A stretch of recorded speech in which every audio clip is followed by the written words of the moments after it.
Hi everyone. So today I'm going to do our snack bag book for the month of May, which will be page 5. And before I get started with that, I wanted to show you that I covered the inside of my cover. I covered my cover. Just put a little piece of this graph paper that had been part of a paper pad that I have. And after I put that down, I went ahead and put my little title page inside the front cover. And what I'm thinking about doing at some point is putting a little number on each page so that it corresponds to the month that I did these in. And then at the end, I will put a little card or just a little page with a list of all the prompts, so that if I'm ever wondering, or down the road I forget what the prompts were for these pages, then I'll have a reference. I thought about putting a little tag or something here with a number and write the prompt on it, but I don't really want to cover up. These pages are so small, I don't want to put anything on there that's going to cover up part of what was created. So I think just a little number, maybe in a corner or somewhere on each page. Just put a little number wherever there's a spot, like up here would be a good spot, or down here would be a good spot here. So that'll come down the road. I'll get that together. But I have already prepared the page for today. I put 2 coats of gesso on this page because the prompt for today is going to be a quote or quotes. If you prefer to do more than one, that's perfectly fine. I'm going to do just one little quote on mine, and I'm going to do it directly on the page, and so I wanted to make the page white so that it'll work well with what I'm going to create here. Just thought I'd do some fun lettering, and there's some of my favorites. I hope you enjoy watching.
I'm sorry about that, guys. I thought that the camera was running when I was coloring in the little open areas. Just little areas where the letters have little holes, basically. And so you can just fill those up with different colors, and it looks really sweet, fun, colorful. So at least it was something very simple. So I penciled in a couple of designs at the top and at the bottom, and I'm just going to go over those with a marker. And actually this is a Uniball eye. I'm just going to go over those, and I may color in, in this case I may color in the leaves, and you know, just put a little bit of color, a little bit more color there.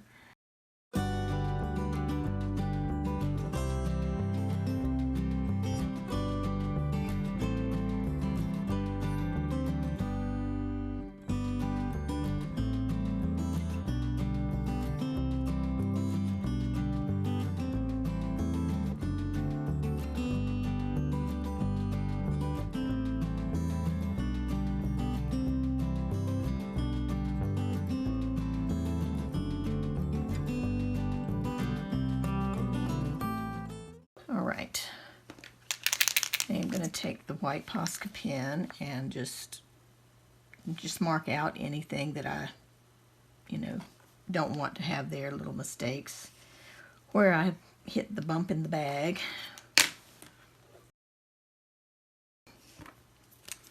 This one I have to put a little bit of the line back in. There we go. Okay.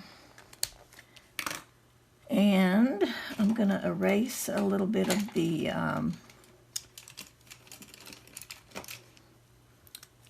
pencil lines that I didn't stay on when I was outlining.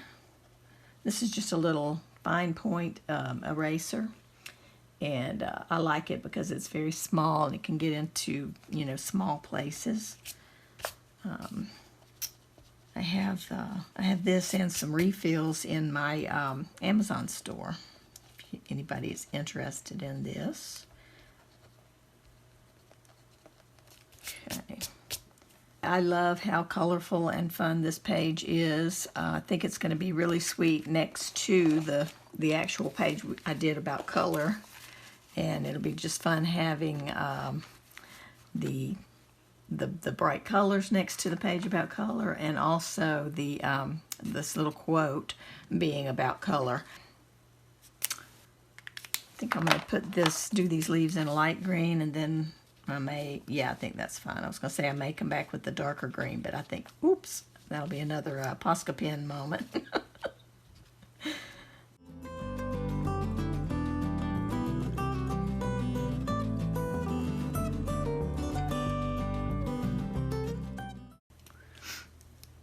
That's pretty cute to have there. I like that a lot. Let's fix my little mistake.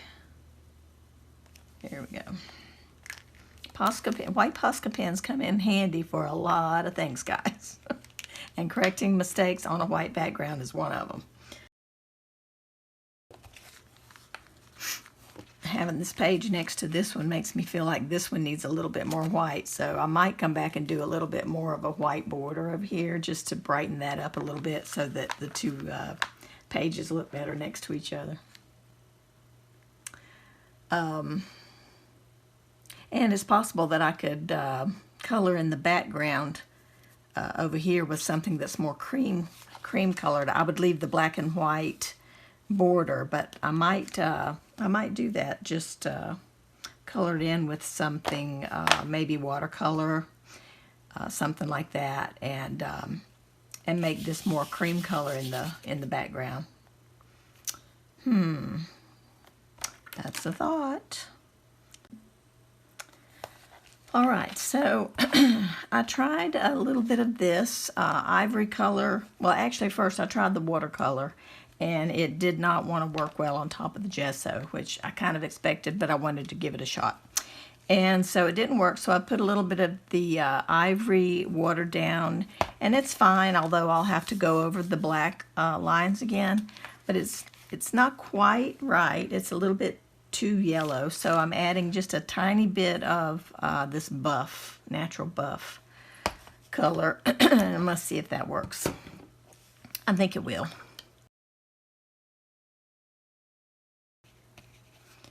I think that's probably a better color. So we'll just go over this a little bit more. And I will redo my little scrolly lines. And any black, lines that this hits, I'll just go over it again. No biggie.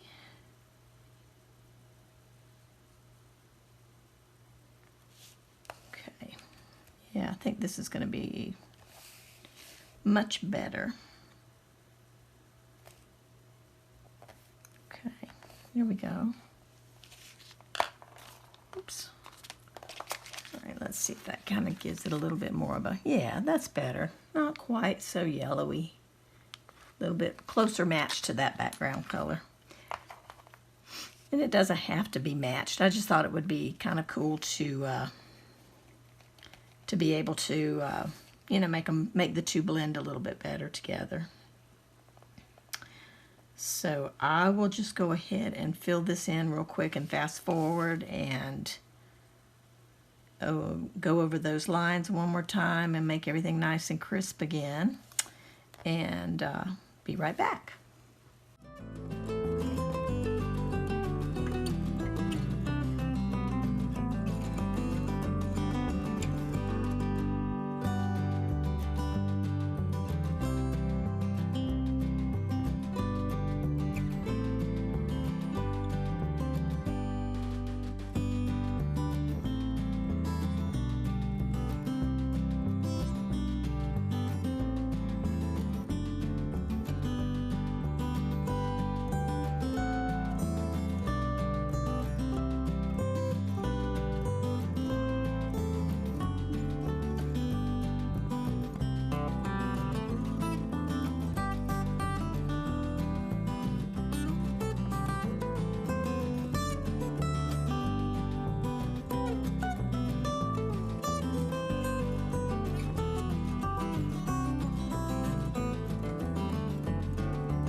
Okay, so I was thinking I was finished, signed it and everything, but then I decided I really do want a little bit more white on here. I know I took away a lot of white, but I need to add back just a little bit more.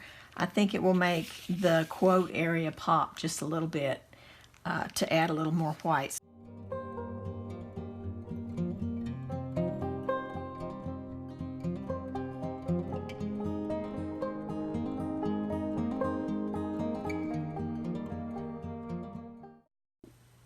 Okay, so just added that little bit of loose shadowing with the white, and I know it's kind of hard to see, but I think that it adds just the right amount. And I could probably even add just a tiny bit more if I can get this pen to work properly. It might be fun to have just a little bit of a highlight in the color sections.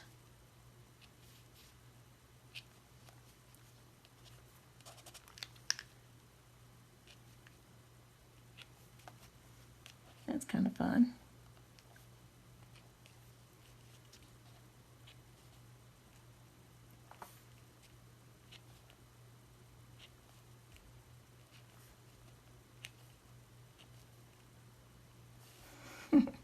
I like that even more. Just thought of that on the spur of the moment, so that's pretty cute. I like that a lot. Okay, so I've got the white finished now. And I really would like to add just one more little splash of color because it just looks like it could use it. So I've got these little tiny flowers. And I'm going to put these 3 on my page. But I need to snip these little stems, the long stem off. And I'm going to just glue them down onto my page. Put one here.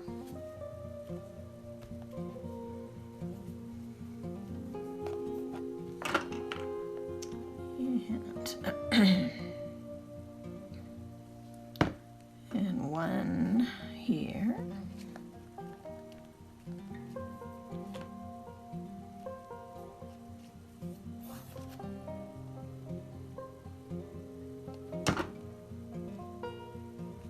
And one here. That's so cute. I think that's exactly what it needed. Just a tiny bit more.